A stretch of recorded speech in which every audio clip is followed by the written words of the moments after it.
kadiri unavyofanikiwa ndivyo adui anavyoinua vita. Wanasema kama ulikuwa unapambana na pepo moja, ukiolewa yanakuja 7, ukioa yanakuja 7.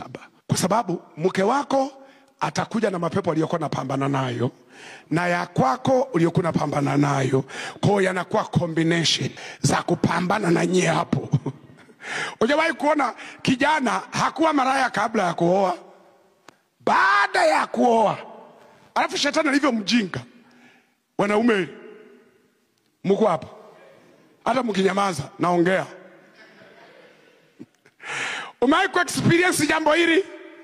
Unaoa tu ndo unakutana na walembo wanapita. Ndio maana kuna wanaume wanawasaliti wake zao siku ile ile anayofunga ndoa. Yuko hapo mbele ya mchungaji, anakula kiapo, utakuwa mwaminifu. Halafu shetani hivyo mjinga anakapitisha kalembo mbele yako. Kanapita hapo hapo. Halafu nasikia mwanaume anawaza, hizi haraka hizi.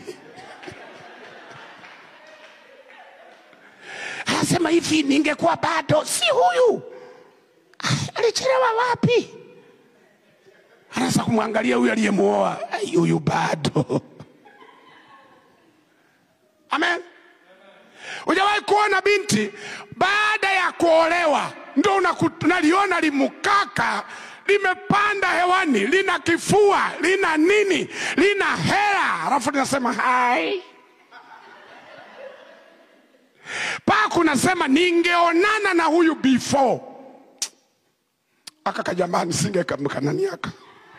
Kwa ndio maana unapooa tu mapepo ya vita na wewe yanaongezeka. Ndio unakuta mtu, huyo kijana alikuwa ametulia, lakini baada ya kuoa ndo ameanza kuwa malaya. Kwa nini? Alikuwa anapambana na pepo moja, akisema toka, limeenda, ana amani. Sasa yako 7. Toka ili hapa, toka ili hapa, toka. Anakemea barabarani, anakemea kwenye matatu, anakemea ofisini. Yanapambana naye. Ofisini anaangusha mafaili makusudi, yanainama, anaona yote kasarani. Halafu anatoka hapa, anakuta hivi, mwingine ndo ananani, maepo yote yako nje. Yani mapepo tunaandama. Unajaribu kusema toka, nimeoa, tuko hapo. Ndio maana unapoongeza